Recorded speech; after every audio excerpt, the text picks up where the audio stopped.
की ओर से प्रस्तावित इस दिव्य सत्संग कार्यक्रम में हार्दिक स्वागत करते हैं।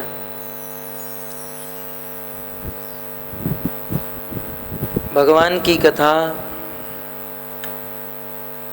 और भगवान में कोई अंतर नहीं है। भगवान से मिलकर संसार के दग्ध जीव को जितना आनंद प्राप्त होता है, उतना ही आनंद भगवत कथा श्रवण करने से प्राप्त होता है। यदि मन में प्रश्न हो कि भगवान से मिलने पर कितना आनंद होता है, एक समय की बात,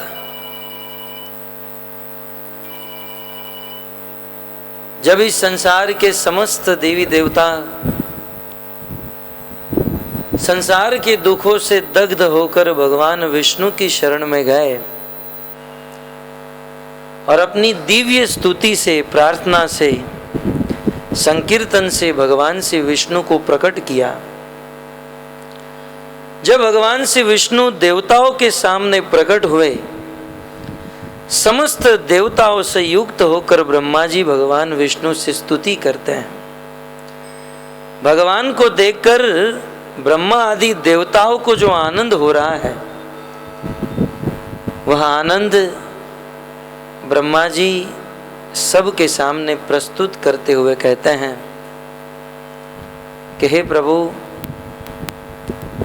आपको देखकर हमें उतना ही आनंद होता है जितना इस संसार के किसी दावानल में कोई हाथी फंस चुका हो। गजाद वार्ता इव गांग मंभ, जैसे अनेकों हाथी जंगल में विचरण करते हैं और कभी कभी जंगल में अग्नि लग जाती है, आग लग जाती है। भक्तों, जंगल में जो आग लगती है उस आग को दावानल कहते हैं।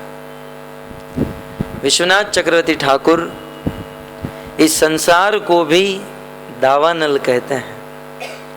वैष्णव जगत में समस्त भक्त प्रतिदिन मंगला आरती में यही तो गाते हैं, संसार दावा नलली ढलोक त्रारण्य कारुण्य घना घना त्वं। संसार दावानल ढलोक। भक्तों, यह जगत दावानल के समान जल रहा है।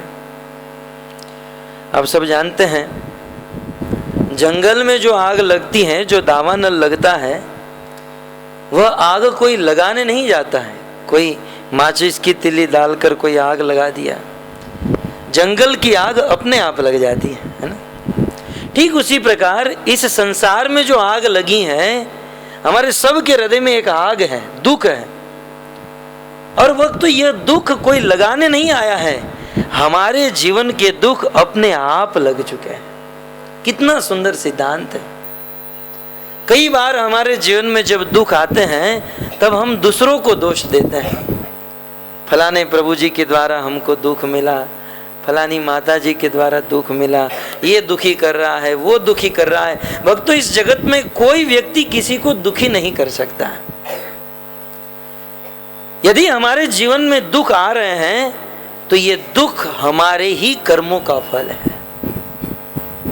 हमारे अपने दुख, हमारे अपना ही कर्म जीवन में दुख बनकर आते हैं।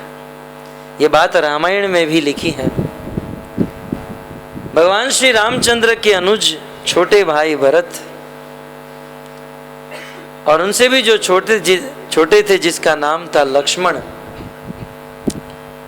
कहते हैं लक्ष्मण जी सुमंत्र जी को उपदेश देते हुए कहते हैं, काहुन को सुख दुख कर दाता, काहुन को सुख दुख कर दाता, निज कृत कर्म भोग सब भ्राता। बहुत सुंदर बात कहते हैं, निज कृत कर्म भोग सब भ्राता। लक्ष्मण जी कहते हैं, काहुन को सुख दुख कर दाता। हे दाता, ये सुमंत्र जी, इस संसार में सुख और दुख देने वाला कोई नहीं। निज कृत कर्म, हमारे द्वारा किए गए कर्म ही हमारे सुख और दुख के कारण है। जैसे जंगल में वह आग अपने आप लग जाती है, वैसे हमारे जीवन में जो दुख और आग लगी है हमारे अपने कर्मों से लगी है। और भक्तों, दूसरी बात, जंगल में जब आग लगती है, चारों ओर से आग लगती है, जंगल के जीव उस आग में दग्ध हो जाते हैं, उस आग की लपट से वह दुखी हो जाते हैं, और चाहते हुए भी वह जीव, वह पशु जंगल से बाहर नहीं निकल सकते हैं। ठीक उसी प्रकार इस संसार में व्यक्ति चाहते हुए भी संसार के दुखों से मुक्त नहीं हो सकता है।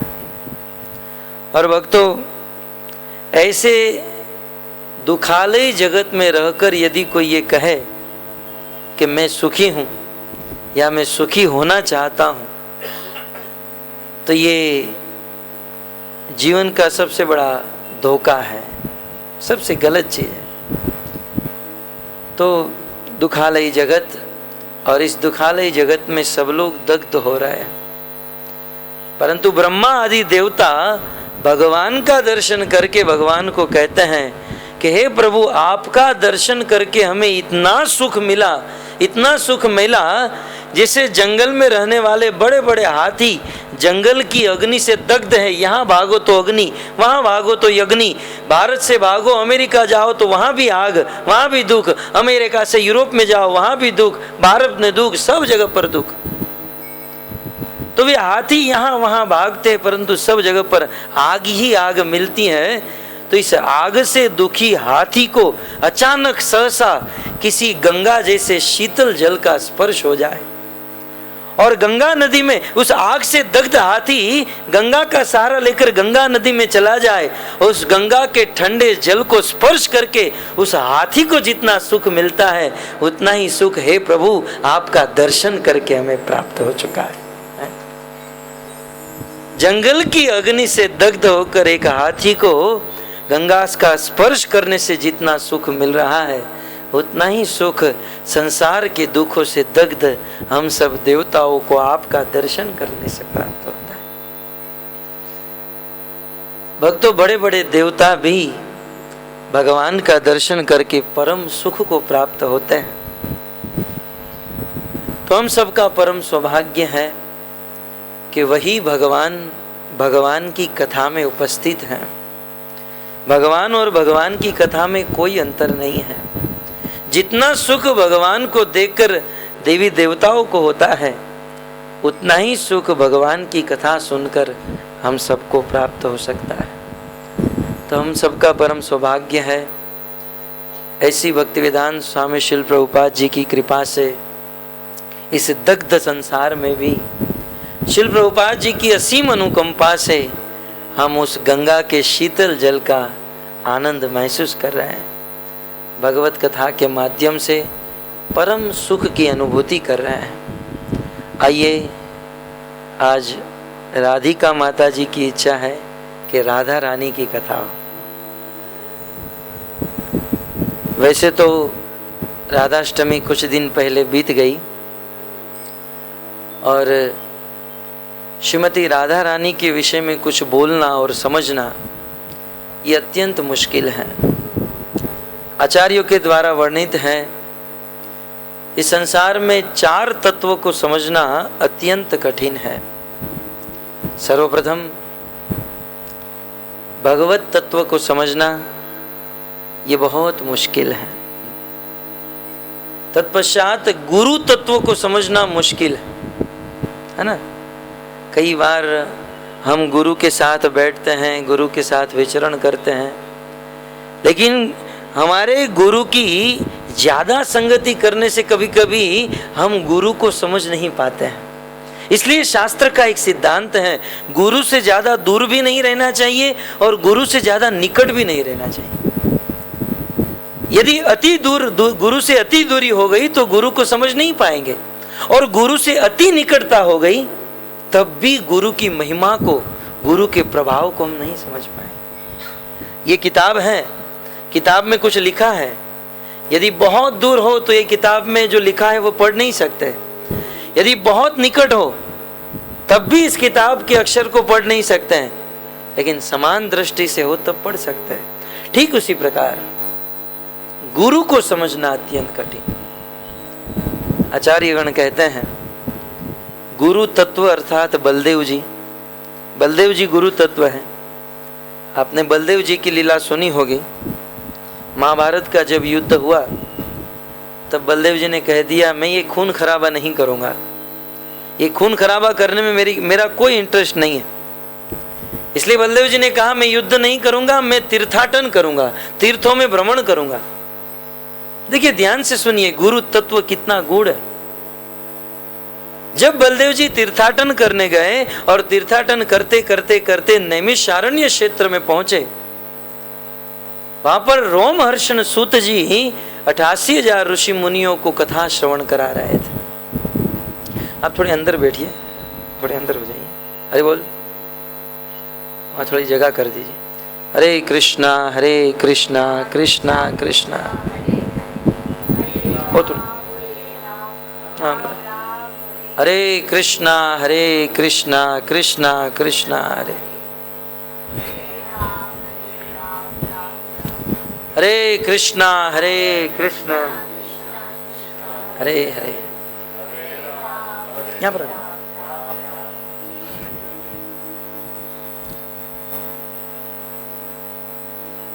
तो बलदेव जी तीर्थाटन करते हुए नैमिषारण्य क्षेत्र में आए। रोमहर्षण सूत जी कथा सुना रहे थे।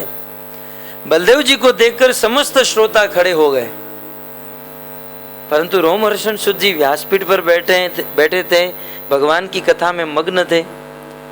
वे बेचारे खड़े नहीं हो पाए। सब लोग खड़े हुए, रोमहर्षण सूत जी खड़े नहीं हुए। बलदेव जी ने एक तिनका उठाया और उस तिनके से रोमहर्षण सूत जी का मस्तक काट दिया। अब हमारे मन में ये प्रश्न हो सकता है कि जो जहां पर धर्म युद्ध हो रहा था वहां पर ये खून खराबा करना नहीं चाहते थे, और यहाँ पर बेचारा एक साधु, एक भगत है, भगवान की कथा सुना रहा था, उसका धड़ से मस्तक ही काट डाला। चलो कोई बात नहीं, छोटा सा अपराध हो गया, वे अपने स्थान पर खड़े नहीं हुए। तो स्थान पर खड़े नहीं होने पर इतनी बड़ी सजा। कई बार बलदेव जी के ऊपर भी हमें संशय हो सकता है। बलदेव जी की इस लीला को हम समझ नहीं पाते हैं। ठीक उसी प्रकार गुरुजन, गुरुदेव कभी कभी कुछ ऐसे कार्य करते हैं जिन कार्य को समझना, जिन चेष्टाओं को समझना अत्यंत मुश्किल हो जाता है। शास्त्र में कहा गया है वैष्णवेर क्रिया मुद्रा विज्ञे न बुझई।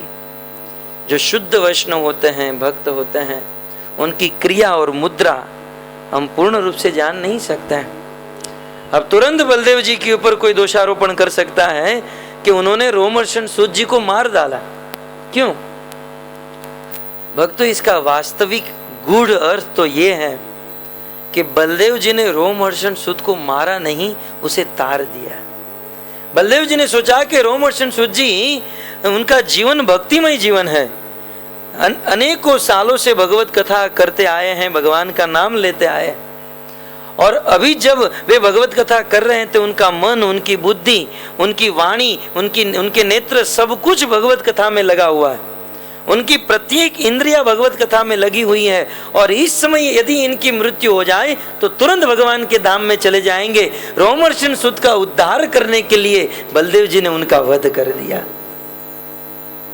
परंतु इस बात को हम हमारी साधारण बुद्धि से नहीं समझ सकते हैं। ठीक उसी प्रकार गुरु तत्व को हम हमारी साधारण बुद्धि से नहीं समझ सकते। और इस संसार में कोई व्यक्ति अपनी साधारण बुद्धि से गुरु तत्व को समझने का प्रयास भी करे तो उसे मात्र अपराध होगा, अन्य कुछ नहीं।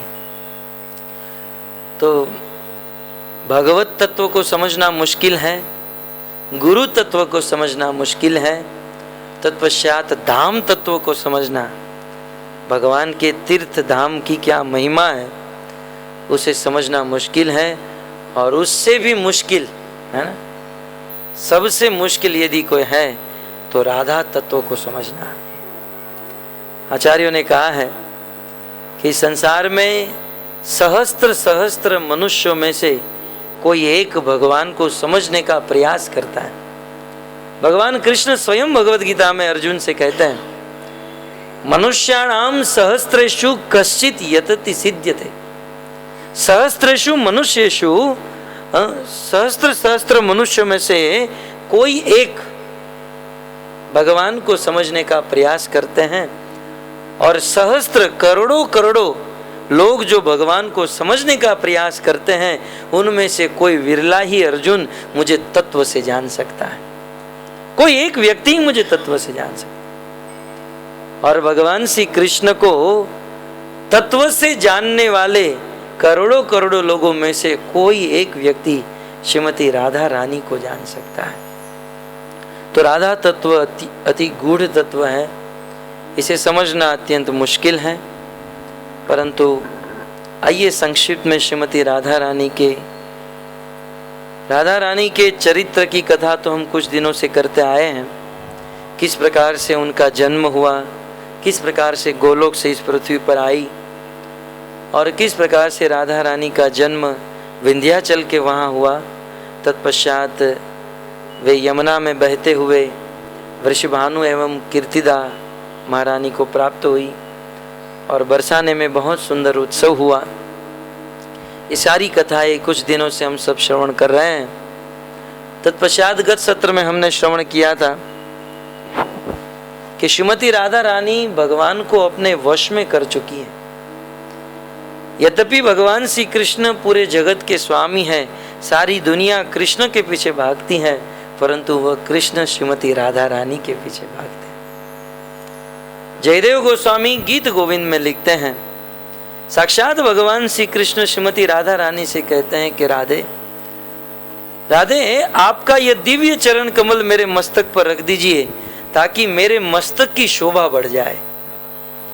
मेरी शोभा बढ़ाने के लिए आपका चरण मेरे मस्तक पर रख दीजिए। साक्षात भगवान जिस राधा रानी के चरण कमल को अपने मस्तक पर धारण करते हैं, उस राधा के विषय में कुछ बोलना और समझना ये तो अत्यंत कठिन है, नामुमकिन है, क्योंकि भक्तों राधा के विषय में आज तक कृष्ण नहीं जान पाए, तो हम क्या चीज हैं। राधा की बात छोड़िए, राधा की काव्य व्यूह रूपा जो गोपियां हैं, उस गोपियों को भी हम पूर्ण रूप से नहीं जान सकते हैं। परंतु श्रीमती राधा रानी और अन्य गोपियों का प्रसंग श्रीमद् भागवत में आया है, जिसे श्री सुखदेव गोस्वामी गोपी गीत कहते हैं। वैसे गोपी गीत में भी सनातन गोस्वामी लिखते हैं कि मेरी क्या हैसियत है, मेरी क्या योग्यता है कि मैं गोपी गीत के ऊपर कुछ लिखूं, परंतु मन में एक लोभ हो रहा है कि भगवान के विषय में, भगवान की इस माधुर्यता के विषय में कुछ कहूं। सनातन गोस्वामी ने बहुत सुंदर बात बताई, ये गोपी गीत के विषय में यदि मैं कुछ बोलूं, वे तो वैसा ही होगा जैसे बहुत सुंदर सोने के गोल्ड के आभूषण को किसी कुदाल के द्वारा ठीक किया जाए। आप सब जानते हैं ना, रास्ते में जब खड्डा करना होता है तब एक लंबा लोहे का होता है, क्या कहते हैं उसे, आप फरसू समझिए, फरसे से या कोई क्या कहते हैं, फरसी कहते हैं ना, फरसी से रास्ते को खोदते हैं, आप सब समझ सकते हैं। सनातन गोस्वामी कहते हैं कि ये गोपी गीत के ऊपर कुछ बोलना ये तो वैसा ही होगा जैसे किसी सुंदर नेकलेस को फरसी के द्वारा ठीक किया जाए। वो कभी ठीक नहीं हो सकता है, वो बिगड़ सकता है, लेकिन फिर भी मन में एक लोभ हो रहा है। तो आइए, जहाँ श्रीमती राधा रानी की बात है तो आज भी हमारे मन में लोभ हो रहा है कि वैसे तो भरी सभा में लोगों के बीच में तो ये सब नहीं बोल सकते हैं, लेकिन जहाँ भक्तों का माहौल है, जहाँ अनेकों वर्षों से लोग भक्ति करते आए हैं और भगवान की इन बातों को जो समझने का प्रयास करना चाहते हैं उन लोगों के लिए ये प्रसंग अत्यंत दिव्य है। यद्यपि मैं कोई व्याख्या नहीं कर रहा हूँ, मैं मात्र इन श्लोकों का अनुवाद करूँगा, परंतु हृदय स्पर्शी यह श्लोक है। श्रीमद् भागवतम के 10वें स्कंद के 31वें अध्याय में इसे गोपी गीत के रूप में रखा गया है। कहते हैं, समस्त वेद शास्त्र उपनिषदों का सार पका हुआ फल श्रीमद् भागवत है। श्रीमद् भागवत का भी सार श्रीमद् भागवत का 10वां स्कंद है। ये 10वां स्कंद भगवान का प्रसन्न मुख चित, ये मुखमंडल है। और 10वें स्कंद का सार श्रीमद् भागवत के 10वें स्कंद के 5 अध्याय, जिसे रास पंचाध्यायी कहा जाता है, और उस 5 अध्याय का भी सार है गोपी गीत। कहते हैं यही गोपी गीत ने चैतन्य महाप्रभु को अपनी ओर आकृष्ट कर लिया था। राजा प्रताप रुद्र, आप सब कथा शायद जानते हैं कि हमारे जगन्नाथपुरी उड़ीसा प्रांत में एक बहुत बड़े राजा हो गए जिसका नाम था प्रताप रुद्र। राजा प्रताप रुद्र जगन्नाथ जी के और चैतन्य महाप्रभु के बड़े श्रद्धालु भक्त थे। उनकी इच्छा थी कि मैं चैतन्य महाप्रभु से मिलूं, परंतु चैतन्य महाप्रभु सन्यासी थे और उनका नियम था मैं कभी भी किसी धनी व्यक्ति को नहीं मिलूंगा, क्योंकि महाप्रभु और सन्यास धर्म में भी ये वर्णन है, यदि कोई साधु संत या कोई सन्यासी किसी धनी व्यक्ति से मिलता है या किसी धनी व्यक्ति का अन्न खा लेता है तो उनकी मति भी बिगड़ सकती है, ये दोष उनमें भी आ सकता है। अतः चैतन्य महाप्रभु कभी भी धनी व्यक्ति से नहीं मिलते थे। तो राजा प्रताप रुद्र ने महाप्रभु से मिलने की बहुत प्रयास किया। सार्वभौम भट्टाचार्य के द्वारा निमंत्रण, राय रामानंद के द्वारा भी कहा गया, परंतु चैतन्य महाप्रभु ने साफ साफ कह दिया, और यहां तक कह दिया स्वरूप दामोदर को, यदि कोई व्यक्ति मुझे फोर्स करेगा कि आपको राजा प्रताप रुद्र से मिलना है तो मैं जगन्नाथपुरी छोड़कर चला जाऊंगा। आज के बाद उस राजा का नाम मेरे सामने कोई मत लेना। विचार कीजिए भक्तों, चैतन्य महाप्रभु जिस राजा को मिलने की बात तो दूर रही, उसका नाम भी सुनना नहीं चाहते थे, वही राजा प्रताप रुद्र जगन्नाथ रथ यात्रा के समय एक वृक्ष के नीचे बैठकर ये गोपी गीत गाने लगे। और गोपी गीत को सुनकर चैतन्य महाप्रभु इतने प्रसन्न हो गए, अजस अवरत अश्रुधारा बहने लगी, नाचने लगे, और राजा प्रताप रुद्र को मिलने की बात दूर रही, उसे अपने गले लगा लिया है। ये गोपी गीत की ये महिमा है जो साक्षात चैतन्य महाप्रभु को अपने वश में कर लिया। तो भक्तों, ये गोपी गीत की भूमिका इस प्रकार से है। हमारे पास जितना समय है उतने श्लोक की व्याख्या और थोड़ा सा अनुवाद करेंगे। विस्तार तो फिर कभी जब स्थिति आएगी तब करेंगे, परंतु प्रसंग इस प्रकार से है। आप सब जानते हैं भगवान श्री कृष्ण की ब्रज वृंदावन में एक बहुत सुंदर लीला हुई, जिस लीला का नाम है चीरहरण लीला। हेमंते प्रथमे मासी, हेमंत ऋतु के प्रथम महीने में ब्रज की समस्त गोपियों ने, छोटी छोटी बच्चियों ने, 5-7 साल की कन्याओं ने भगवान श्री कृष्ण को पति के रूप में प्राप्त करने के लिए कात्यायनी देवी की पूजा की। भागवत में सुखदेव गोस्वामी कहते हैं कि ये समस्त गोपियां प्रतिदिन दिसंबर की ठंडी में रोज सुबह 3:30 बजे जगकर यमुना नदी में स्नान करती थी। देखिए, भगवान को प्राप्त करने के लिए गोपियां कितनी तपस्या करती थी। रोज सुबह उठकर 3:30 बजे उस ठंडे ठंडे जल में स्नान करती थी। हम तो सबसे पहले 3:30 बजे जग नहीं पाते हैं, और जग भी गए तो गर्म पानी चाहिए, परंतु रोज सुबह ब्रह्म मुहूर्त में जगती थी, स्नान करना, कात्यायनी देवी की पूजा करना, और 1 महीने तक मात्र हविष्य खाकर, हविष्य माने हमारी भाषा में खिचड़ी समझिए, ध्यान रहे इस्कॉन की खिचड़ी नहीं, इस्कॉन की खिचड़ी तो राज खिचड़ी मानी जाती है, रोटी सब्जी भी उनके पीछे कम है। इस्कॉन की खिचड़ी नहीं, केवल मूंग और ये चावल हविष्य खाकर और थोड़ी सी खिचड़ी खाकर 1 महीने तक तपस्या करती थी और प्रतिदिन कात्यायनी देवी को प्रार्थना करती थी, कात्यायनी महामाया, हे कात्यायनी देवी,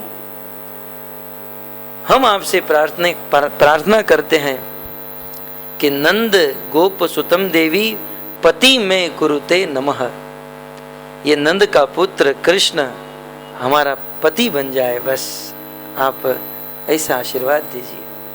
भक्त, तो यहाँ पर एक उपदेश आ रहा है। हमारे मन में एक प्रश्न हो सकता है कि चैतन्य महाप्रभु जब अपनी पहचान देते हैं, ध्यान से सुनिए, भक्तों के लिए थोड़ा मंथन का विषय है। चैतन्य महाप्रभु को जब रथ यात्रा में पूछा गया, आप कौन हो, क्या आप ब्राह्मण हो? बोले न च नरपति न ब्राह्मण, मैं न शूद्र हूं न वर्णाश्रमी हूं, मैं कोई नहीं। तो बोला आप हो कौन? तब चैतन्य महाप्रभु अपनी पहचान क्या देते हैं? गोपीर भरतार पद कमलम यो दास दासानु दास।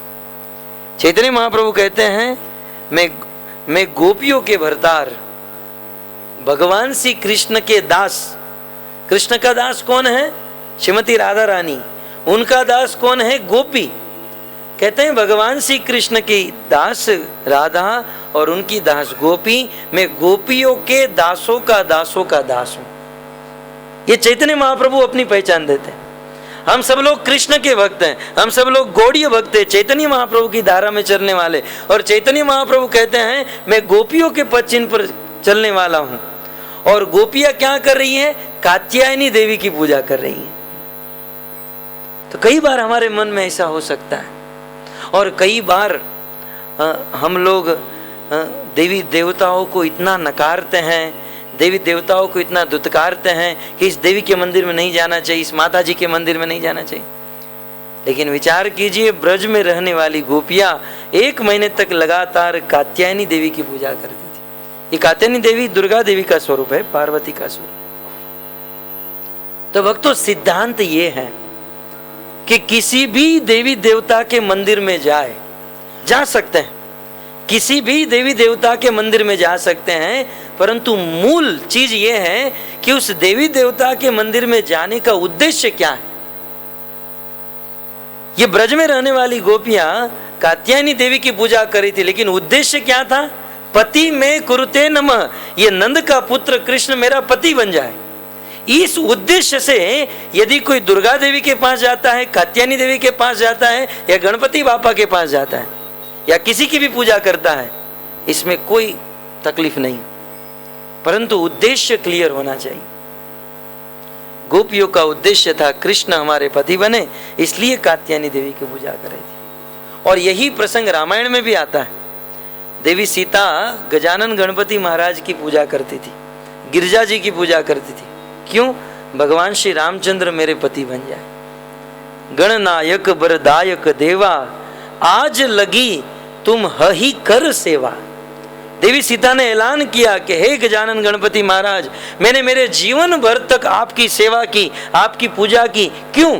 आज के दिन के लिए। उस दिन कौन सा दिन था? भगवान राम धनुष उठाने जा रहे थे। बोले आज के दिन के लिए ही तो मैंने आपकी पूजा की थी, क्योंकि मैं राम को अपना पति बनाना चाहती हूँ। तो भक्तों, हमें किसी भी देवी देवताओं का अनादर नहीं करना चाहिए, कभी भी अनादर नहीं करना चाहिए। यदि हम किसी देवी देवता के मंदिर में पहुंच भी गए तो आदर देकर प्रणाम करते हुए उनसे भगवत प्रेम, कृष्ण प्रेम मांगना चाहिए। और निश्चित देवी देवतागण आशीर्वाद करते हैं और भगवान की प्राप्ति होती है, क्योंकि आखिर भगवान का प्रेम भगवान के भक्तों से ही तो मिलता है। ये समस्त देवी देवता भगवान की सेवा में लगे हैं, और यदि हमें सेवा चाहिए तो सेवकों से ही हमें सेवा मिलेगी। तो इस प्रकार से देवताओं का आदर करते हुए हमें स्तुति करनी चाहिए।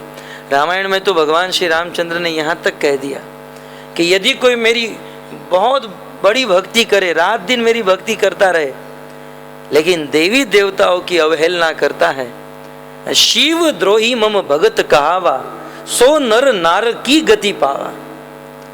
भले मेरा नाम जपे और कुछ भी करे, परंतु देवी देवताओं का अपमान करता है, देवी देवताओं से द्रोह करता है, तो वो व्यक्ति सीधा नरक में जाएगा। क्योंकि ये समस्त देवी देवता भगवान के अंग हैं।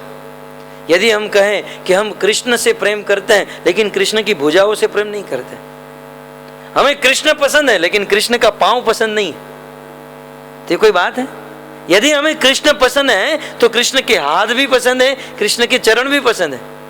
तो ये इंद्र जो है कृष्ण के हाथ है, ये समस्त देवी देवता कृष्ण के अंग है। अतः हम कृष्ण से प्रेम करते हैं तो देवी देवताओं से भी प्रेम करना। तब हमारे मन में एक कंफ्यूजन खड़ी होगी। अब सिद्धांत आया है इसलिए बता दो कि आप कह रहे हैं कि कृष्ण से भी प्रेम करे, समस्त देवी देवताओं से भी प्रेम करे, तो ये कंफ्यूजन खड़ी होती है। तो इतने सारे लोगों से कैसे प्रेम करें? हाँ, सबकी सेवा करनी है, प्रेम भावना रखनी है, लेकिन थोड़ी सी बुद्धिमानी से इन सब के साथ कैसे व्यवहार करना है, इसके लिए एक बहुत सुंदर एग्जाम्पल है। जैसे एक बहू अपने ससुराल में अपने ससुराल वालों से प्रेम करती। खैर आज की बहू तो, ये आज का एग्जाम्पल नहीं है, ये पहले की बात हो रही है, एक आदर्श बहू की बात हो रही है। आज की बहू की बात करेंगे तो ये एग्जाम्पल फिट नहीं हो सकता है। लेकिन जो एक आदर्श बहू होती है, जब वे अपने पिता के घर से अपने ससुराल में जाती हैं, ध्यान से सुनिए, तब वह आदर्श बहू अपने ससुर की भी सेवा करती हैं, अपने सास की सेवा करती हैं, ज्येष्ठ जेठानी हैं, अपने ननंद की सेवा करती हैं, देवर की सेवा करती हैं, सबकी सेवा करती। परंतु प्रेम किससे करती हैं? अपने पति से। ऐसा नहीं कि मेरा पति सिर्फ मेरा है, बाकी सब पराये हैं, सब लोग अपनी अपनी सेवा करो, मैं तो मेरे पति की सेवा करूंगी। एक आदर्श बहू, आर्य वर्ष की नारी कभी भी इस प्रकार से नहीं बोल सकती। एक आदर्श बहू का कर्तव्य होता है कि सबका आदर करे, सबका सम्मान करे, सबकी सेवा करे, परंतु प्रेम एकमात्र अपने पति से करे। ठीक उसी प्रकार हमें समस्त देवी देवताओं को आदर करना है, उनके मंदिर में गए तो प्रणाम करना है, लेकिन प्रेम एकमात्र कृष्ण से करना है। हरे कृष्णा हरे कृष्णा हरे हरे। तो वक्त तो ये है व्यवहार, ये है सिद्धांत। सबका आदर करे, सबकी सेवा करे, सबके साथ सद्भावना रखे और प्रेम भगवान श्री कृष्ण से करे। तो ब्रज की गोपियां 1 महीने तक बहुत सुंदर व्रत किया और व्रत के अंतिम दिन जब यमुना में स्नान कर रही थी, उसी समय भगवान श्री कृष्ण अपने सखाओं को लेकर वहां पर पहुंच गए और समस्त गोपियों के वस्त्र को चुराकर वे एक वृक्ष की डाली के ऊपर बैठ गए। छोटी छोटी बालकियां थी तो वो बाहर आई और ढूंढने लगी हमारे वस्त्र कहाँ हैं। देखा तो ऊपर कृष्ण वस्त्र लेकर बैठे हैं। गोपियों ने कृष्ण को कहा, कृष्ण हमारे वस्त्र दे दो। भक्तों, इस लीला के ऊपर भी अनेकों लोग अपनी उंगली उठाते हैं कि कृष्ण ने वस्त्र क्यों चुराए। कई बार लोग टीका टिप्पणी करते हैं भगवान कृष्ण के ऊपर, कृष्ण ने वस्त्र क्यों चुराए। एक बार तो हमारे गुरु महाराज भागवत कथा कर रहे थे और कोई महिला आई और बिल्कुल क्रोध से कृष्ण के ऊपर दोषारोपण करते हुए कह दिया कि आपके कृष्ण तो गोपियों के वस्त्र को चुराते हैं, ये कोई भगवान है। तब हमारे गुरु महाराज ने कहा कि आपको यही दिख रहा है कि कृष्ण ने गोपियों को वस्त्र चुराया? आपको यह नहीं दिख रहा है कि कृष्ण ने द्रौपदी को हजारों किलोमीटर की साड़ी प्रदान कर दी? वे वस्त्र देते भी हैं। जो वस्त्र चुराना जानते हैं वो वस्त्र देना भी जानते हैं, परंतु हम लोग ज्ञान के अभाव में, अज्ञान के कारण, माया के प्रभाव के कारण भगवान की इन दिव्य लीला को समझ नहीं पाते हैं और फिर भगवान के ऊपर दोषारोपण करते हैं। गोपियों को आनंद देने के लिए भगवान ने वस्त्र चुराए और गोपियों ने बहुत प्रयास किया। जब अपना संपूर्ण कृष्ण को अपना पूर्ण देह समर्पित कर दिया, कृष्ण ने गोपियों को वस्त्र देते हुए वादा किया कि हे गोपियों, क्योंकि आपने 1 महीने तक ये कठोर व्रत किया है और आज आपने अपना सब कुछ, अपना देह तन मन मुझे अर्पित कर दिया है, मैं आपसे वादा करता हूँ कि शरद पूर्णिमा के दिन मैं वृंदावन में वंशी वट के नीचे आपको मिलूंगा और आपके साथ मैं रास लीला का दिव्य आयोजन करूंगा। भगवान की माधुर्य मंडित लीला में यह रास लीला सबसे श्रेष्ठ लीला है। खैर हमारी बुद्धि में तो हम इस रास को समझ भी नहीं सकते हैं क्या है। रास शब्द हमारे कान में सुनते ही हम आज का रास याद कर लेते हैं, ये नवरात्रि का डांडिया। और ये भगवान के रास के सामने ये आज का पृथ्वी का रास कुछ है ही नहीं, ये बिल्कुल विकृत है, बिल्कुल विकृत प्रतिबिंब है। भगवान का रास शुद्ध सत्व में स्थित है, दिव्य है, जिससे गोपियों को और भगवान को अद्भुत आनंद की प्राप्ति होती है। तो भगवान श्री कृष्ण ने वादा किया, शरद पूर्णिमा के दिन मैं आप सबको सौभाग्य दूंगा। और वह दिन भक्तों निकट आया। भगवान श्री कृष्ण ने वंशी वट के नीचे खड़े रहकर बांसुरी बजाई। आज भी वह स्थान वृंदावन में है, आप सबको याद होगा। बिल्कुल गोपेश्वर महादेव का दर्शन करते हुए जब आप आगे जाते हो तो वंशी वट, वहाँ पर भगवान श्री कृष्ण ने बांसुरी बजाई। और कृष्ण की बांसुरी का नाद जब गोपियों के कर्ण में गया, कहते हैं समस्त गोपियां दौड़ती हुई भगवान श्री कृष्ण के पास आ गई। भक्तों, भगवान श्री कृष्ण ने भगवत गीता में मात्र कहा, सर्वधर्मान परित्यज्य, हे अर्जुन अपना सब कुछ छोड़कर, ये छोटे मोटे कर्तव्य धर्म को छोड़कर माम एकम शरणम व्रज, मेरी शरण में आ जाओ। कृष्ण तो मात्र कहकर दिखाए, गोपियों ने करके दिखाया। जब कृष्ण ने गोपियों को बुलाया अपने बांसुर के नाद से, गोपियां सब कुछ छोड़कर, अपनी समस्त लाज लज्जा मान मर्यादा को त्याग कर ये समस्त गोपियां कृष्ण के पास आई। कहते हैं कुछ गोपियां अपने पतियों की सेवा कर रही थी, अपने पतियों को छोड़कर आई। यह भी ज्ञान नहीं रहा कि अब हमारे पति हमको स्वीकार करेंगे कि नहीं करेंगे। कुछ गोपियां अपने सास ससुर की सेवा कर रही थी, उन सब को छोड़कर आ गई। कुछ गोपियां अपने नन्हे नन्हे बच्चों को दूध का पान करा रही थी, उन बच्चों को छोड़कर भगवान कृष्ण के शरण में आ गई। परंतु गोपियों की परीक्षा तो तब हुई जब ये सारी गोपियां कृष्ण के शरणों में आई और कृष्ण ने कहा, आप लोग यहाँ पर क्यों आ गए? इतनी रात को आप सबको यहाँ आने की क्या जरूरत थी? तब गोपियां कहने लगी, पहले तो आप बुलाते हो और जब हम आपके पास अपना सब कुछ छोड़कर आ जाती हैं तब आप कहते हो कि यहाँ पर क्यों आ गई? कृष्ण ने कहा, गोपियों ने कहा, हम आपको देखने के लिए आई। कृष्ण ने कहा, देख लिया ना, चलो अब सब चले जाओ वापस। कृष्ण भी बड़ी परीक्षा लेते हैं। गोपियां रोने लगी कि अब हम वापस कैसे जाएंगे, अब तो सारी मान मर्यादा को तोड़कर आई है, अब हमारे पतिदेव हमको घर पर रखेंगे नहीं रखेंगे, कोई भरोसा नहीं। तब गोपियों ने कृष्ण को बहुत सुंदर सिद्धांत बताया और फिर भगवान श्री कृष्ण ने गोपियों को बहुत सुंदर सौभाग्य दिया।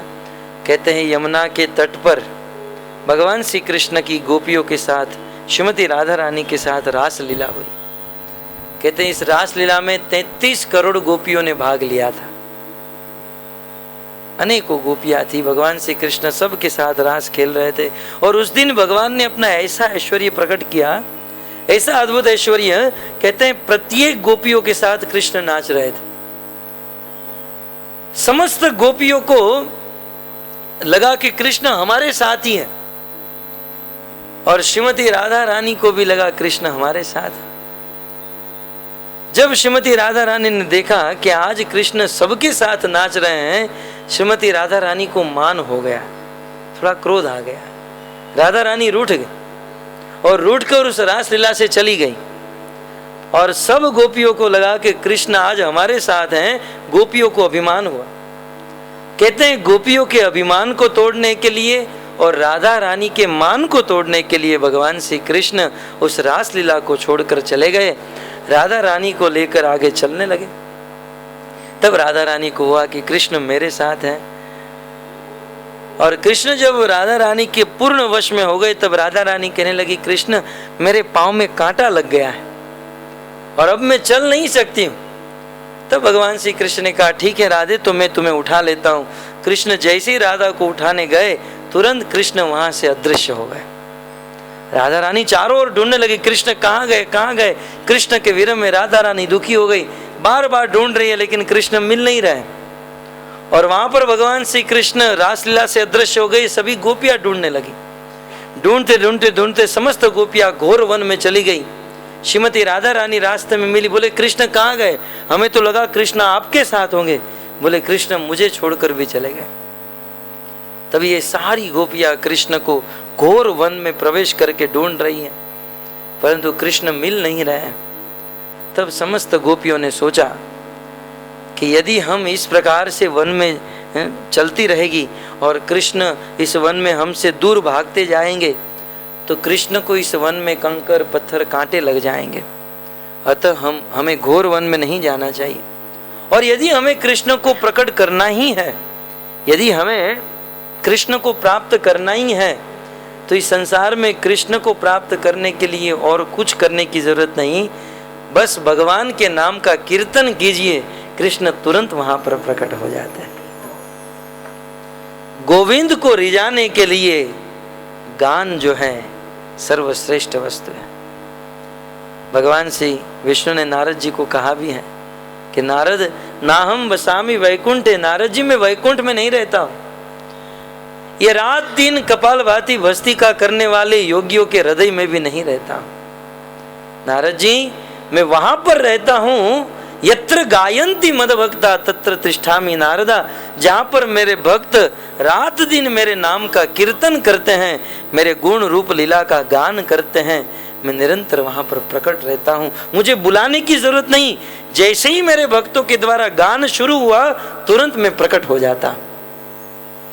गोपियों को यह बात पता थी, अतः समस्त गोपियां यमुना के तट पर आई और यमुना के तट पर बैठकर सभी गोपियां एक स्वर से जो गीत गाने लगी, उसी गीत का नाम है गोपी गीत। अद्भुत गीत है भक्तों, अद्भुत गीत है ये, परम शुद्ध गीत है।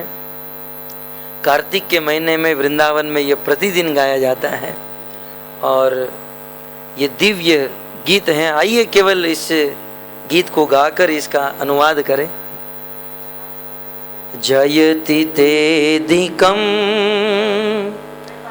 जन्मना व्रज श्रयत इंदिरा शश्वदत्रहि। आप गाएंगे मेरे पीछे? ठीक है, गाइए। जयति तेधिकं जन्मना व्रज शयत इंदिरा शश्वदत्रहि दयित दृश्यतां दीक्षुतावका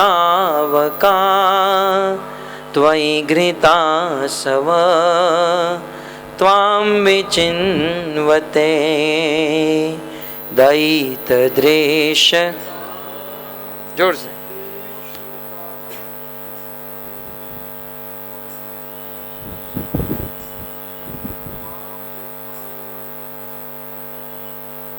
ये है गीत, किसी को याद नहीं है, बड़ा दुर्भाग्य है। गोपियों के दास के दास के दास के दास हम हैं, तो हमें ये कम से कम ये तो याद होना ही चाहिए। खैर, गोपियाँ बहुत सुंदर कहती हैं, हे कृष्ण। ये गोपी गीत का अर्थ इस प्रकार से है। वैसे तो गोपी गीत के अर्थ को गोपियाँ ही जानती हैं और कृष्ण ही जानते हैं। भगवान श्री कृष्ण स्वयं कहते हैं, अहम वेति सुको वेति राजा वेति न वेति वा। मैं जानता हूं और सुखदेव जानते हैं, परीक्षित जानते हैं कि नहीं जानते ये पता नहीं। तो गोपी गीत को मात्र सुखदेव गोस्वामी, भगवान और गोपियां जानते हैं। लेकिन गोपियां कहती हैं, हे कृष्ण, ब्रजम अधिकम जयति। जिस दिन से आपका जन्म ब्रज में हुआ है, उस दिन से ये ब्रज अधिक जय को प्राप्त हुआ है, अधिक उत्कृष्टता को प्राप्त हुआ है। ये ब्रज में कोई सुख शांति और आनंद नहीं था, लेकिन जिस दिन से आपका जन्म हुआ ब्रज में आनंद ही आनंद छा गया। नंद के घर जब आनंद का जन्म हुआ तब ब्रज में क्यों आनंद नहीं रहेगा? साक्षात भगवान का स्वरूप साक्षात आनंद ही है। रामायण में लिखा है, जो आनंद सिंधु सुख राशि। भगवान क्या है? कहते हैं आनंद सिंधु के सागर है। भगवान आनंद राशि के समुद्र हैं। ऐसे साक्षात भगवान श्री कृष्ण का जन्म ब्रज में हुआ। ब्रज में आनंद ही आनंद। भागवत में सुखदेव गोस्वामी कहते हैं, तत आरभ्य, जिस दिन से ब्रज सर्व समृद्धिवान, कृष्ण का जन्म जब ब्रज में हुआ, ये ब्रज समृद्धिवान हो गया। ब्रज के समस्त नगरों में हीरो की खान निकलने लगी और ब्रज में सब जगह पर फल फूल आदि उत्पन्न हो गए और समस्त लोगों के हृदय में आनंद छा गया। और कहते हैं, जिस दिन से कृष्ण ब्रज में आए हैं, श्रयत इंदिरा, इंदिरा माने लक्ष्मी, साक्षात लक्ष्मी अपने वैकुंठ धाम को छोड़कर ब्रज में आ गई। भगवान विष्णु की सेवा को छोड़कर साक्षात लक्ष्मी ब्रज में आ गई। श्रेत इंदिरा, और कितने दिनों के लिए? बोले शाश्वत, शाश्वत काल के लिए अत्र ही इस ब्रज में उपस्थित हो गई। हे कृष्ण, जिस दिन से आप ब्रज में आए हो, उस दिन से ब्रज में आनंद ही आनंद है। आपकी कृपा से समस्त ब्रजवासी आनंद को प्राप्त हो गए, तो फिर आज दर्शन न देकर आप हमें दुखी क्यों कर रहे हो? आज आप हमसे दूर क्यों हो गए हो? आपके विरह में आप जानते नहीं हो हम कितनी दुखी हैं। कृष्ण आपने ब्रज में सबको आनंद दिया, आप हमको क्यों आनंद नहीं दे रहे हैं? कृष्ण क्या बताएं, आपकी अद्भुत सुंदरता, आपकी सुंदरता ने हमको मार दिया है। शरदुदास ये साधु जात सत, सरसी जोदर श्री मृषादृशा, सुरतनाथ ते शुल्क दासिका, वरदनिघ्नतो नेह किम वध। हे कृष्ण, शरद उदास ये साधु जात सत। शरद ऋतु में सरोवर में जैसे कमल उत्पन्न होता है और कमल के गर्भ में जो सुंदरता होती है, जो कोमलता होती है, उतने ही सुंदर कृष्ण आप हो। आपके प्रत्येक अंग प्रत्यंग सुंदर, और आपकी सुंदरता को देखकर हम मारी जा रही हैं। और कृष्ण, हम तो आपकी सेवा करना चाहती हैं, हम आपको प्रकट करके आपको परेशान करना नहीं चाहती हैं, हम आपको प्रकट करके आपकी सेवा करना चाहती हैं। संसार में तो लोग सेवा करके जो नौकर होते हैं वो वेतन लेते हैं, वो पगार लेते हैं, सैलरी लेते हैं, लेकिन कृष्ण हम तो बिना वेतन की आपकी दासी हैं, अशुल्क दासी का। हम तो बिना पगार लेकर आपकी सेवा करना चाहती हैं, फिर भी आप हमें क्यों दर्शन नहीं देते हो? सुरतनाथ ते अशुल्क दासी का। शुल्क का अर्थ होता है पैसा, और निःशुल्क माने बिना पैसे की हम दासी। हम आपकी सेवा करने का कोई पैसा नहीं मांग रही है, बस हमारा एक ही लक्ष्य है कि वरद हे कृष्ण। मानो कृष्ण कहे क्या चाहिए, बस गोपियां कहती हैं कि वरद, हे वर देने में समर्थ कृष्ण, हम एक ही चीज चाहती हैं कि आप हमें दर्शन दो। और तो ये सत्य बात है, गोपियों के इस गूढ़ रहस्य को हम नहीं जान सकते। कई बार इतना कुछ सुनने के बाद भी हमें लगता है कि गोपियां कृष्ण को प्रकट करना चाहती हैं, कृष्ण को देखना चाहती हैं। क्यों? वास्तव में गोपियां अपने सुख के लिए, निज सुख इच्छा के लिए कृष्ण को प्रकट करना नहीं चाहती। आज हम लोग भी भक्ति करते हैं, हम लोग भी भगवान का नाम लेते हैं, कथा सुनते हैं। क्यों? क्योंकि प्रभु जी हमको कथा सुनकर आनंद आता है। भगवान का नाम जपने से हमारे जीवन के सारे दुख मिट गए। आज हम लोग भगवान की भक्ति करते हैं हमारे सुख के लिए, परंतु निजेंद्रिय प्रीति वांछा तार नाम काम, अपने सुख के लिए, निज इंद्रियों की इच्छा पूर्ण करने के लिए हम जो कार्य करते हैं, अरे उसे तो काम कहा जाता है, उसे तो वासना कहा जाता है। परंतु कृष्णेंद्रिय प्रीति वांछा धरे प्रेम नाम, कृष्ण को सुखी करने के लिए जो चेष्टाएं होती हैं, जो कार्य होता है, उसे प्रेम कहा जाता है। तो भक्तों, यहाँ पर गोपियां अपना दुख दूर करने के लिए या अपने आप को सुखी करने के लिए कृष्ण को प्रकट करना नहीं चाहती। गोपियों के हृदय में यह भाव है कि कृष्ण वन में छिप गए हैं और वन में उनके कोमल कोमल चरणों में अनेकों कंकर पत्थर कांटे लग रहे होंगे। कृष्ण का कष्ट ये गोपियों का कष्ट है, और कृष्ण उन कष्ट से दूर हो जाए, मुक्त हो जाए, बस यही गोपियों का सुख है। इसको कहते हैं तत्सुख, सुखित्व की भावना। स्व सुख की भावना नहीं है, तत् भगवान को सुखी करने की भावना से ये गोपियां कृष्ण को प्रकट करना चाहती। कहते हैं कृष्ण आप हमें दर्शन दीजिए।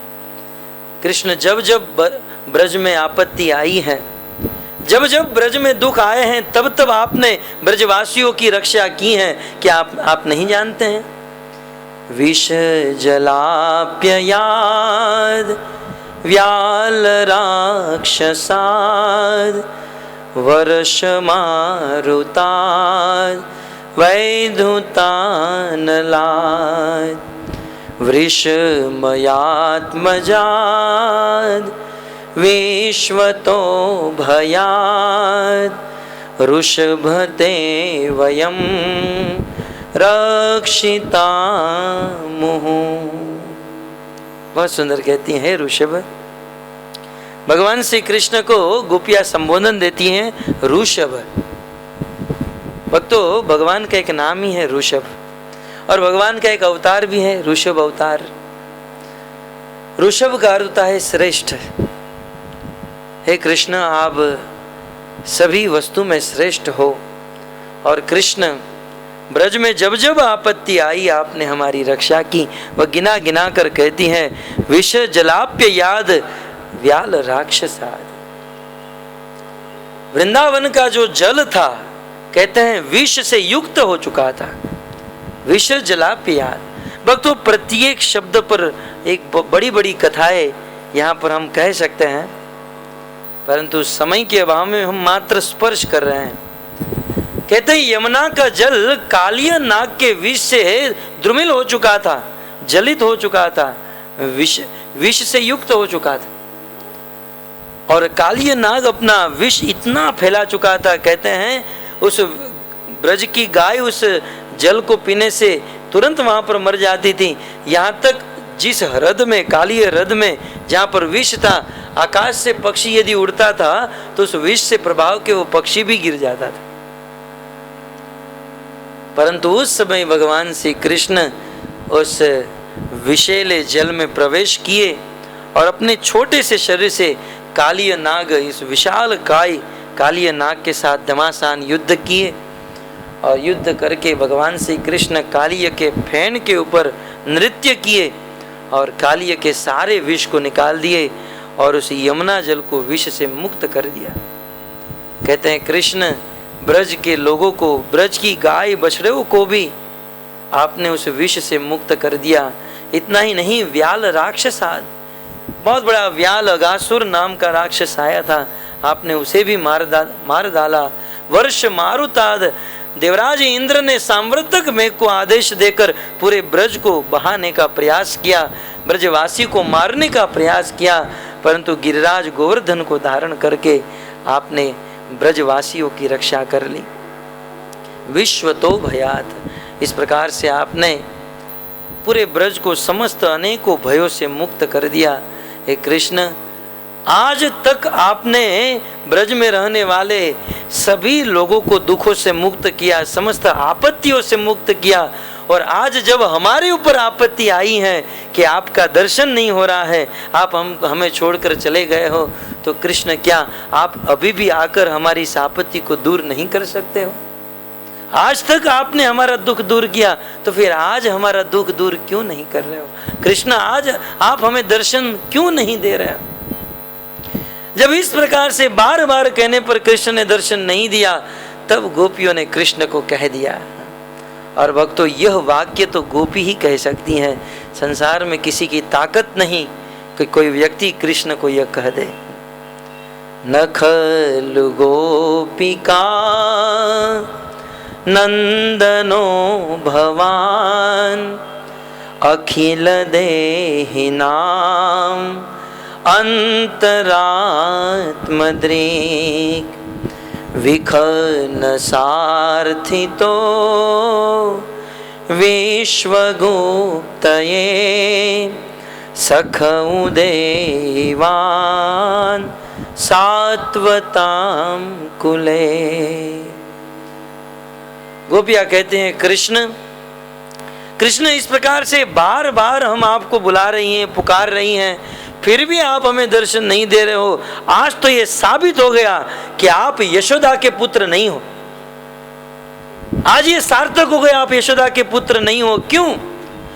क्योंकि यशोदा का अर्थ होता है यशदा, जिसके अंदर दया है, जो दया का पात्र है। यशोदा का अर्थ होता है दया, जो दूसरों के ऊपर दया करती है।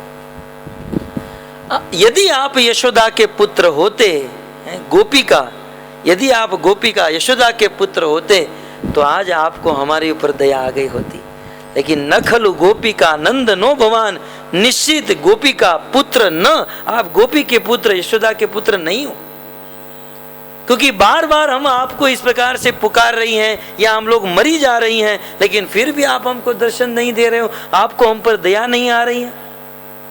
आप यशोदा के पुत्र नहीं, आप तो अखिल देही नाम, संसार में समस्त देहधारी जीव के हृदय में रहने वाले परमात्मा हो। आप यशोदा के पुत्र नहीं, आप परमात्मा हो। इस संसार में देखा गया है कि हम सब परमात्मा के अंश हैं, और जिस परमात्मा के अंश हम आत्मा हैं, वो परमात्मा और कहीं नहीं, हमारे हृदय में ही बैठा है। लेकिन विचार कीजिए भक्तों, वो परमात्मा कितना कठोर है। ये गोपियाँ कहती हैं और गोपियाँ ही कह सकती हैं। बोले वो परमात्मा कितना कठोर है, वह देखता है कि मेरा ये चिन्मय अंश जीवात्मा बेचारा इतना दुखी हो रहा है, इतना चिंतित है, संसार के क्लेश और दुखों से मग्न है, लेकिन फिर भी वो परमात्मा संसार के जीव को दुख दूर करने के लिए कुछ नहीं करता है। वैसे ही उस जीव के हृदय में बैठा रहता है। तो इस प्रकार हे कृष्ण, आप यशोदा के पुत्र नहीं, आप तो अखिल देही नाम, समस्त देहधारी जीवों में रहने वाले परमात्मा। आप बड़े कठोर हो और ब्रह्मा आदि की प्रार्थना करने से आप इस पृथ्वी पर आए हो। तो इस प्रकार से गोपियाँ कहती हैं। और अब गोपियाँ कहती हैं कि कृष्ण कृष्ण, बस आप और कुछ न करो, लेकिन कम से कम यहाँ आकर आप अपना चरण कमल हमारे अंग के ऊपर प्रस्तुत कर दो। गोपियाँ भगवान श्री कृष्ण के चरणों की महिमा बताते हुए कहती है कि हे कृष्ण, आप अपने चरणों को लेकर कहाँ कहाँ नहीं जाते हो, आप सब जगह पर विचरण करते हो, तो आपको हमारे सामने आने में क्या कष्ट है। गोपियों की दृष्टि भगवान कृष्ण के चरणों के ऊपर गई और कृष्ण के चरणों का ध्यान करते हुए गोपियाँ कहती हैं, प्रणत देहि नाम पाप कर्षणम तृणचरानुगम श्रीनिकेतनम फणी फणार्पितम ते पदाम्बुजम कृणुकुचेषुना कृन्दिरेक्षयम्। तो समय हो चुका है, इसलिए अंतिम श्लोक। वैसे तो गोपी गीत में 19 श्लोक हैं और एक एक श्लोक के ऊपर एक एक सप्ताह हो सकती है, इतने गुण तात्पर्य। आचार्यों ने, श्रीधर स्वामी, सनातन गोस्वामी, रूप गोस्वामी, जीव गोस्वामी ने अनेकों पृष्ठ भर भर के प्रत्येक श्लोक के ऊपर अपना मंतव्य, अपनी कमेंट्री, अपनी टीकाएं लिखी हैं, परंतु मात्र हम तो अनुवाद कर रहे हैं। और आज के लिए अंतिम श्लोक, परंतु इस श्लोक में बहुत सुंदर भगवान कृष्ण के चरणों की महिमा बता रही है। कहते हैं, कृष्ण धन्य है आपके चरण।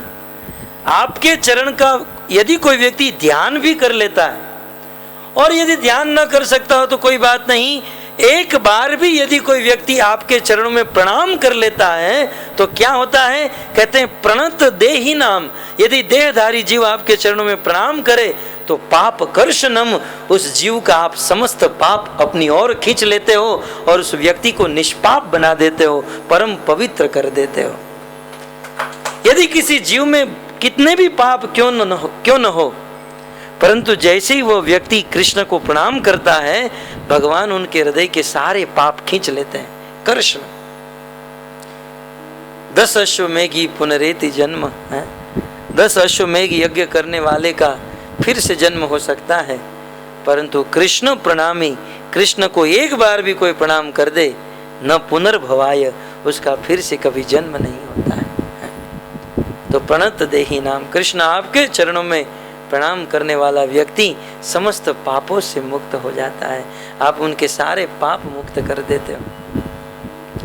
और आपके चरणों की क्या महिमा बताए? अरे आपके चरणों की सेवा नित्य निरंतर लक्ष्मी जी सम्मान करती रहती, जिस लक्ष्मी के पीछे पूरी दुनिया पागल है। आज सब लोग पैसे के पीछे पागल हैं।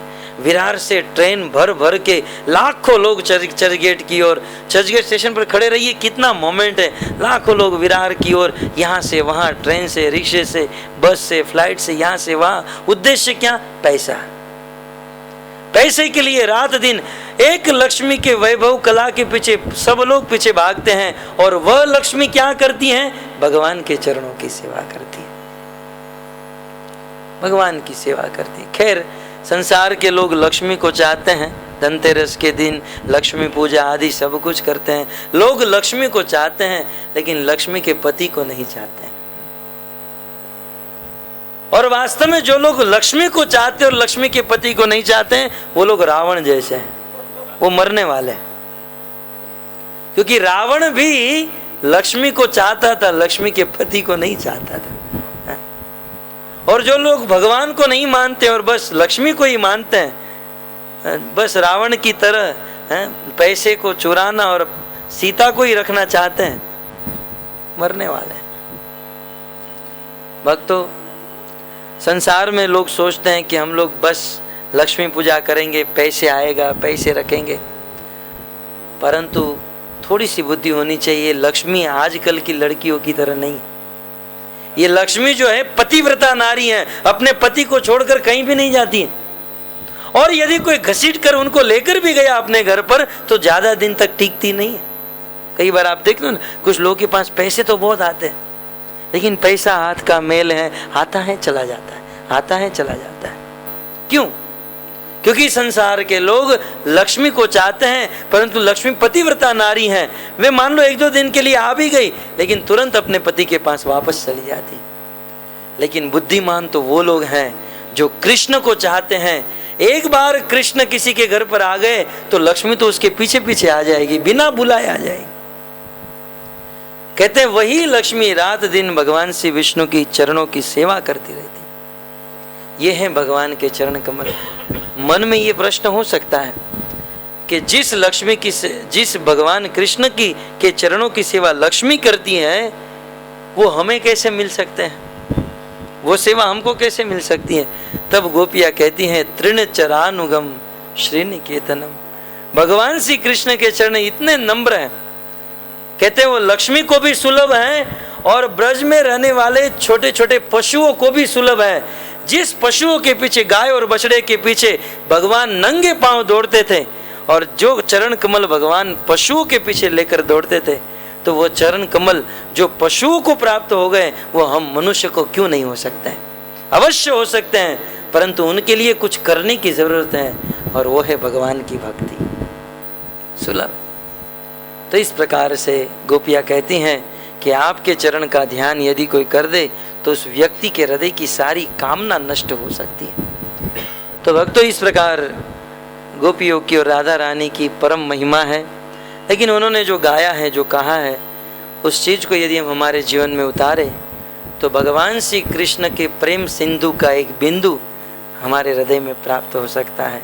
और राधा रानी से, गोपियों से हम यही प्रार्थना करते हैं कि आपका कृष्ण के प्रति जो प्रेम सागर हृदय में छलक रहा है, उस प्रेम सागर का एक बिंदु भी यदि हमें मिल जाए, तो हम हमारे जीवन को धन्य मानेंगे। यही श्रीमती राधा रानी से प्रार्थना करते हुए हम वाणी को यहाँ पर विराम करते हैं। हरे कृष्णा हरे हरे हरे।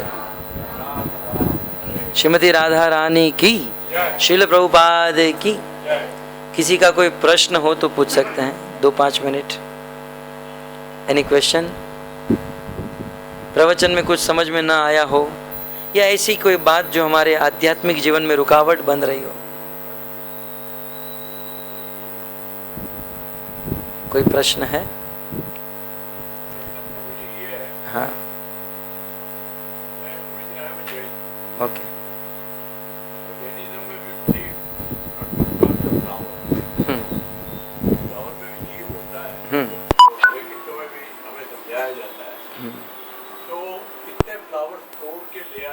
हाँ, भगवान के चरण में लगाना या घर में सजाना बहुत जरूरी है।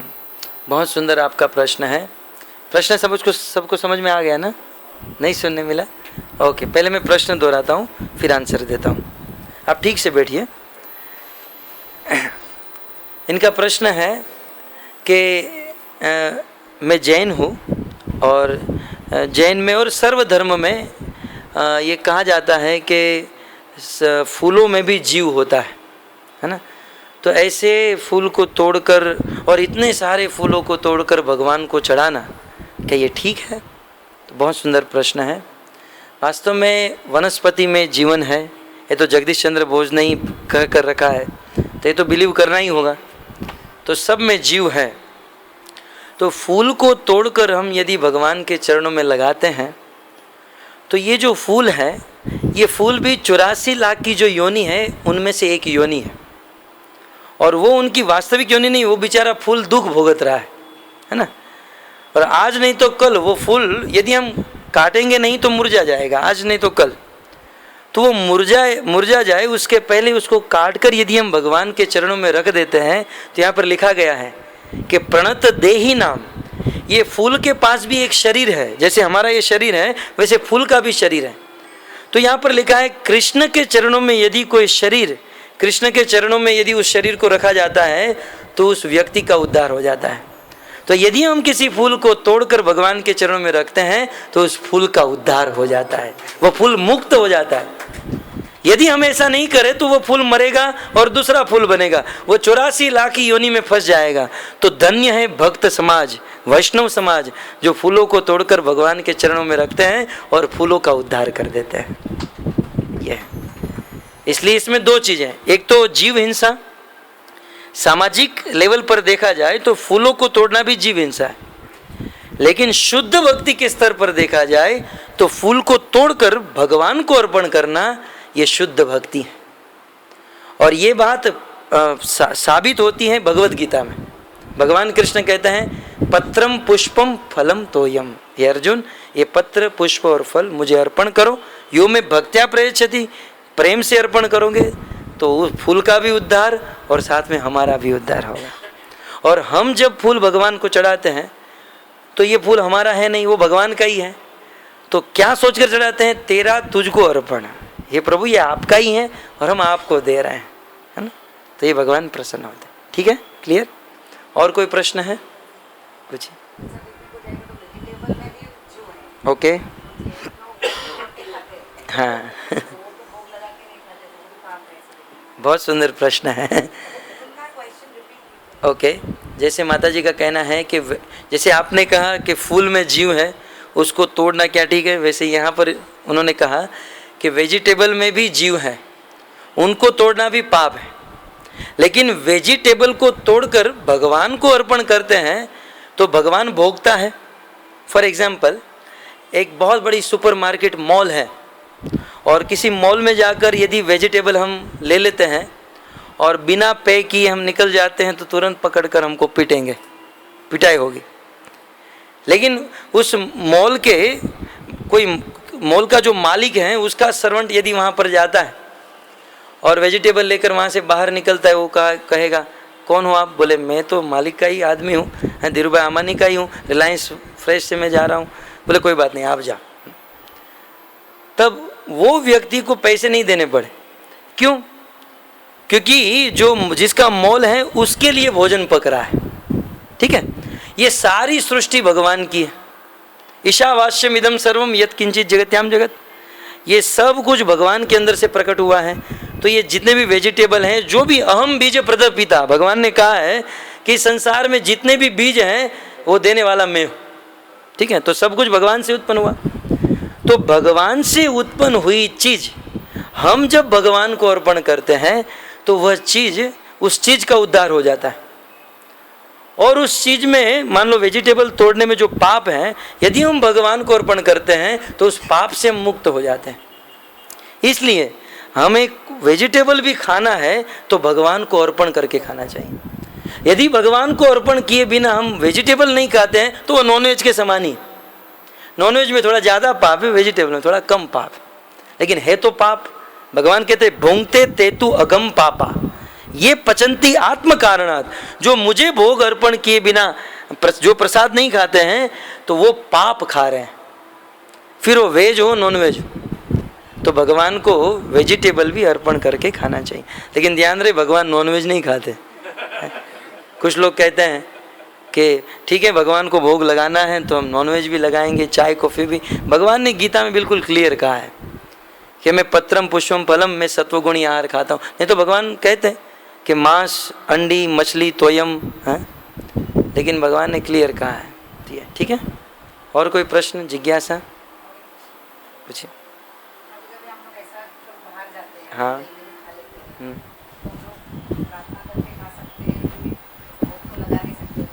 ये सब काम चलाओ चीज़ है। बस मन को मनाने वाली चीज़ है। माता जी कह रही हैं कभी कभी हम लोग होटल में चले जाते हैं, नहीं जाना चाहिए। मैं क्यों व्यासपीठ से परमिशन दूं?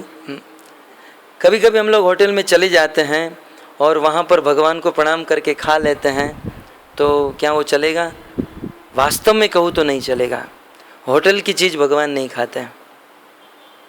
और इसके लिए मैं वर्णन करने जाऊँ तो बहुत घंटे निकल जाएंगे, लेकिन आप देखिए, मैं आपको एक प्रश्न छोड़ रहा हूँ कि भगवान श्री कृष्ण के घर पर 9 लाख गाय थी नंद बाबा के पास। वो अपने घर का माखन न खाकर दूसरे लोगों के घर पर चुरा चुरा कर खाते थे और अपने घर का नहीं खाते थे। क्यों? भागवत के 10वें स्कंद में 9वां अध्याय खोलकर पढ़िए। क्योंकि यशोदा मैया खुद अपने हाथ से माखन नहीं बनाती थी, उनकी दासी और नौकरानी वो सब बनाते थे।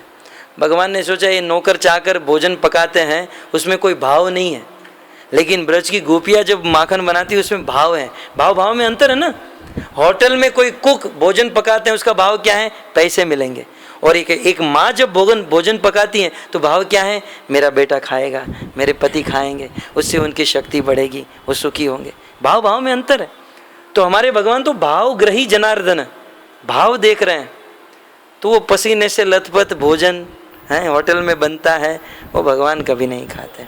लेकिन शिल प्रभुपाद जी ने एक जगह पर कहा है, यदि आप प्रचार कर रहे हो और प्रचार के समय बुक डिस्ट्रीब्यूशन कर रहे हो और कहीं भी आप फंसे हुए हो, तो आपातकालीन स्थिति में आप भगवान को मन से भोग अर्पण करके ले सके। लेकिन ये आपातकालीन स्थिति है, ये रेगुलर स्थिति की बात नहीं है।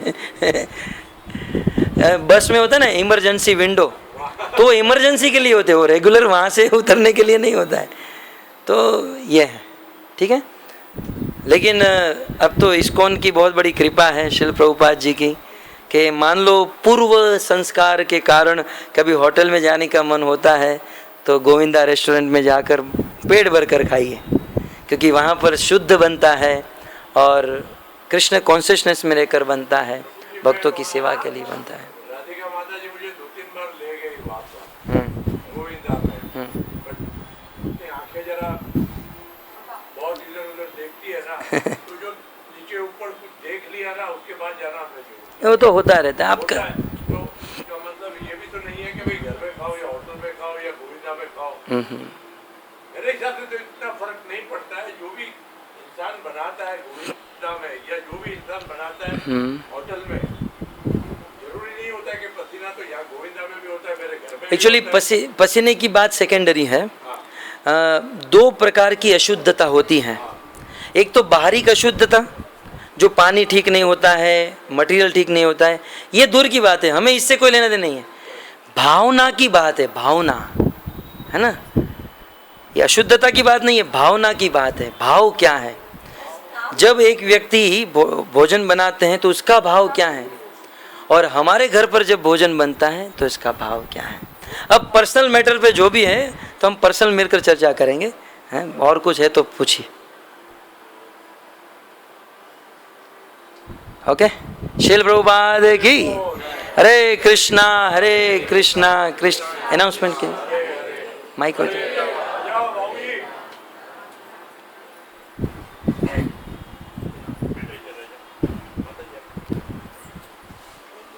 स्विच ऑन कीजिए।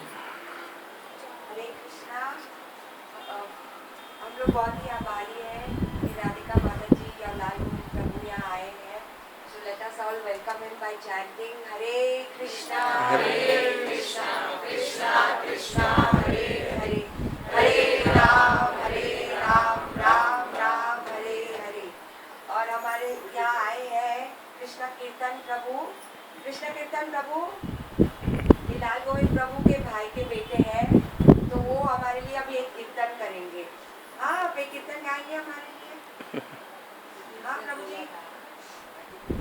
Yes yes.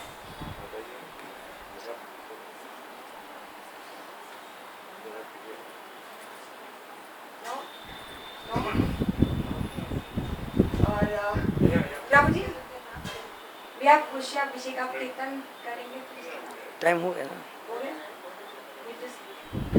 ओके, कीर्तन शुरू कर दीजिए और अभिषेक शुरू करेंगे। ठीक, 5 मिनट कीर्तन करते हैं। आप ही गाइए।